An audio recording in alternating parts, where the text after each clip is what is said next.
Vous êtes prêts à avoir des racistes dire que Mélenchon c'est un bon ou pas? Est-ce que vous êtes prêts pour ça? Parce que là, faut s'asseoir. Hein. Ouais. Faut mettre une chaise sous la chaise, vraiment. Faut être bien assis. Hein. Ça va être impressionnant. Encore merci à gauche. Hein. À gauche, il régale avec les extraits, vraiment. C'est toujours top. Vas-y. Prêt pour être choc bar? Allez, c'est parti. L'arc choc bar. Je pense qu'il faut être honnête, il a été meilleur que tous ses contradicteurs. Il faut juste nommer une réalité. Mélenchon est un homme, on peut ne pas apprécier, hein. J'en suis pas un fan absolu, mais on est devant un homme... T'es pas un fan du tout.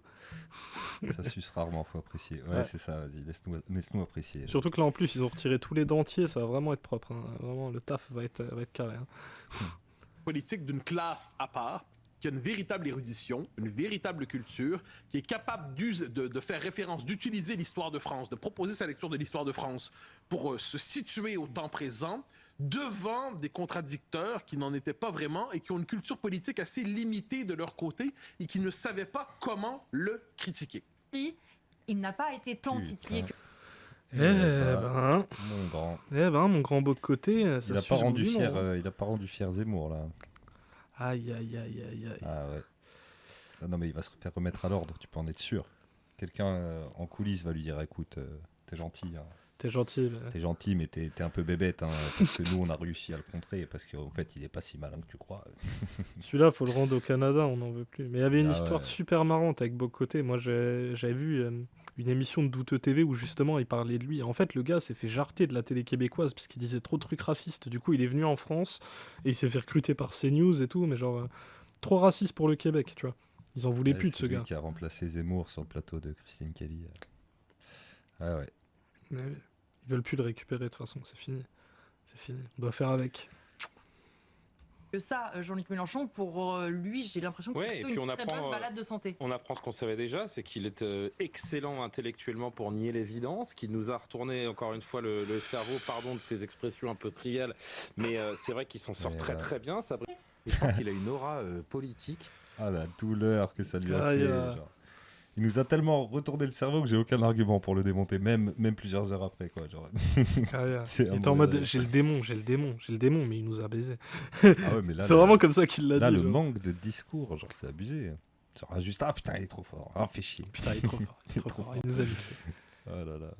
La prochaine commission avec JLM sera à huis clos car la droite est dégoûtée d'entendre les médias dire du bien de JLM. Ça, c'est pas impossible. Hein. Mais en fait, ça, c'était sûr. Tu vois, c'était sûr, Mélenchon qui allait se faire cuisiner devant une commission, tu vois, genre, le vieux se faire cuisiner, ah bon. Non, des gens du level de l'extrême droite ou de Prisca Thévenot. Ah ouais, vraiment. Niveau de la commission était pas ouf, tu vois, genre, vas-y, en 2-3 crottes de nez, il s'est débarrassé de littéralement tout, tu vois, genre, il était pas en PLS comme Marine Tourdulet qui était là, tu vois, genre, ah ouais, c'était pas la même, hein. Comme les Belges de mon secteur qui sont contents de mater CNews, on se transforme en colonie de fachos. Ouais. J'aimerais bien quand même qu'ils les reprennent quand même. C'est une affirmation, la prochaine est à huis clos, ça a été annoncé aujourd'hui. Mais non! Ah, fait chier. Aïe, c'est terrifiant. Hein. C'est terrifiant. Dommage pour nous. Mais bon, on sait qu'il va se débrouiller pareil. Hein. Franchement, ça a de quoi rendre complotiste. Ça va pas changer l'issue de la commission. T'as pas l'impression, c'est trop... Genre, frère, on dirait trop un truc de... On dirait un complot, frère. On dirait un complot. Par contre, il doit pas y avoir des gens du Front National qui vont être auditionnés aussi à cette commission? Je pense pas. Ah bon. Non, c'est juste sur la FI, l'islamisme. Non. Ouais, bizarre. Aïe. Allez, relance, il a pas fini ça. Il n'a pas fini de Céus. Ouais. Qui dépasse le cadre de ses propres militants et que vraiment, hein, je pense que pardon, avec tout le respect que j'ai pour Madame Thévenot, mais je pense que dans une joute et un débat contre Jean-Luc Mélenchon, Madame Thévenot n'a pas les armes intellectuelles, pardon de le dire de cette façon, et j'espère que pas qu'elle le prendra bien, mais je veux dire que ça paraît évident en fait, ça paraît évident que ces gens-là n'ont pas assez travaillé en effet. Et qu'ils n'ont pas les armes culturelles et le background historique pour entrer dans une joute verbale contre Jean-Luc Mélenchon qui va les mettre en difficulté avec des références historiques et religieuses, pourquoi pas, et que ces gens-là ne travaillent pas à leur sujet. Et voilà pour... Il découvre l'extrême droite. La droite même. Mais surtout qu'en plus, il s'en est pas rendu compte la dernière fois que Mélenchon, il allait faire un face-à-face contre Zemmour, qu'il l'a pris, qu'il l'a cassé en 8, qu'il l'a transformé en Rubik's Cube et qu'il l'a terminé 8 fois en moins de 6 secondes. Tu vois, il l'avait pas vu ça la dernière fois. Non, il a grave pris de somme parce que voilà. Je sais pas pourquoi. Parce que d'habitude, ils sont de mauvaise foi ouvertement, donc je comprends pas pourquoi est-ce que là, ils sont obligés d'admettre. Je sais pas, il y a un papier dans le Figaro qui a dit que c'était bon. Moi, gros, ça me bute. Je sais pas pourquoi maintenant, ça y est, il est respectable. Je sais pas, gros. Qu'est-ce qui vous arrive, gros? Vous lui chiez dessus tout le temps? Il y a un truc dans la forme qu'ils aiment tellement qu'ils n'arrivent pas à être à ce niveau-là de mauvaise foi. J'en sais rien. Parce que les mêmes journalistes, quand ils sont en face de Mélenchon, ça lui crache la haine au visage. Ouais, mais même quand ça parle de lui et tout, ça parle de lui comme Staline, genre, c'est terrifiant. Pourquoi là, ça va retournement de situation de la droite française. C'est juste que là, la médiocrité était trop flagrante, vu que c'était Prisca Thévenot et une commission de nuls en face, c'est ça le truc. C'était une femme, et du coup, peut-être, je sais pas. Déjà, il avait l'air de dire... Il y a peut-être un truc comme ça, en vrai. Je sais pas, ouais. Parce que gros, Zemmour, il s'est fait plier face à Mélenchon. Puis gros, il n'y a pas eu que Prisca Thévenot qui a interviewé Mélenchon. T'sais. Bah non. Ils l'ont tous attaqué sur l'islamisme et tout, ils se sont tous fait rembarrer, que ça soit Prisca Thévenot ou non. Et lui, il a fait une fixette dessus, en mode Prisca Thévenot, c'était notre égide, elle devait nous montrer la voie, elle avait raison et tout. Non mais gros, c'est Prisca Thévenot, tu la connaissais pas avant aujourd'hui ou quoi? C'est trop bizarre, ouais. Il y a une interview qui joue aussi en faveur de JLM, c'est celle avec Duhamel sur BFM, je vous la conseille. Ouais, on a vu les deux, même il y en a une deuxième. Ah, on les a vus. Assez récemment, ouais. Car Duhamel est une légende pour beaucoup de journalistes et il dit beaucoup bien de JLM. Ouais, mais pas que. Moi, j'avais vu aussi un VS Duhamel et Bompard. Et franchement, c'est un des plateaux les plus clean que j'ai vu, genre, depuis 10 ans. Tu vois, genre, ça se balançait aucun nom d'oiseau. C'était, ah, d'accord, tu penses même, ça, mais moi, je pense ça. Duhamel, il est dans une bonne période aussi, parce que des fois, avant, il était un peu moins souple. Là, je sais pas, c'est peut-être l'âge. Ouais, le vieux Duhamel, en vrai, c'est pas le pire, hein, non, franchement. C'est pas le pire des Duhamel. Tu vois, en fait, à côté de Nathalie Saint-Cric, Duhamel, c'est une petite crème dessert à la vanille, toute douce comme ça, tu vois, genre vraiment... Tranquille, ce gars, en plus, il est vieux, tu vois, genre... Il y a un truc aussi où le gars, c'est un ancien de fou, tu vois. Va pas crier des trucs de Golemont, faire des appels au nazisme, tu vois, c'est pas un zinzin, tu vois. Peut-être qu'il comprend plus le poids des mots, peut-être que les droitards qu'on a habituellement contre. Ouais, tu sais, moi, Duhamel, à la limite, je suis capable de concéder le truc, genre, c'est une sorte de gaulliste, tu vois, vraiment, genre. Tu sais, dans la tradition gaulliste des Zarma, tu vois. C'est vraiment ce genre de gars. Du coup, c'est pas le même background, tu vois, genre... Tu vois, t'as des trous de balles. C'est suffisamment rare à la télé pour qu'on puisse dire que c'était sympa, effectivement. Ouais, de fou. Ouais. Pour dire, t'es mieux traité chez Duhamel qu'à France Info. Si tu veux des vraies bonnes interviews du vieux, il faut aller sur Internet. Il y a des endroits où c'est... Oui. L'interview qui s'est fait à la Zawa, c'était vachement plus intéressant. J'ai vu un mec de BFM dire à Sandrine Rousseau qu'elle est pas économiste, lol. Ah ouais. Ah ouais. Bah ça dépend aussi des plateaux, hein. Des fois ils en invitent des trous du cul sur les plateaux de BFM. Hein. Ça dépend du dispositif aussi. Tu vois, parce que souvent Mélenchon Duhamel ou Bompard Duhamel, c'est du 1-1-1. Tu vois, c'est du 1-1. Il n'y a pas 30 000 journalistes. Tu vois, alors que quand c'est un plateau, t'as 6 personnes, t'en as un qui fait l'arbitre, c'est déjà la guerre. Hein. C'est pas la même salade. Pourquoi on n'est pas rentré dans le fond du sujet? Vous voyez là pourquoi on n'a pas eu ce face-à-face entre certains élus et Jean-Luc Mélenchon? Parce qu'ils n'ont pas les armes intellectuelles pour lui répondre. Je ne dis pas que je les aurais, hein, loin de là. Rien que sur je le dis plateau, juste que c'est l'évidence. Mais rien que sur le plateau, on les a eu plus que sur... La politique en France. Qu'est-ce qu'il disait l'autre connard? Rien que sur le plateau, on les a eu plus que là-bas. Et gros, il y avait Darmanin, il y avait des mecs qui avaient des grands textes de loi, des grandes déclarations. Ils disaient, alors, vous êtes un membre du Hamas, Jean-Luc Mélenchon? Tu vois, genre, qu'est-ce que tu racontes, frère? T'étais armé de rien du tout. T'étais là avec ton couteau en plastique ou ton bâton pour manger ton Nutella emporté, frère, tu n'étais pas armé non plus, hein, t'inquiète.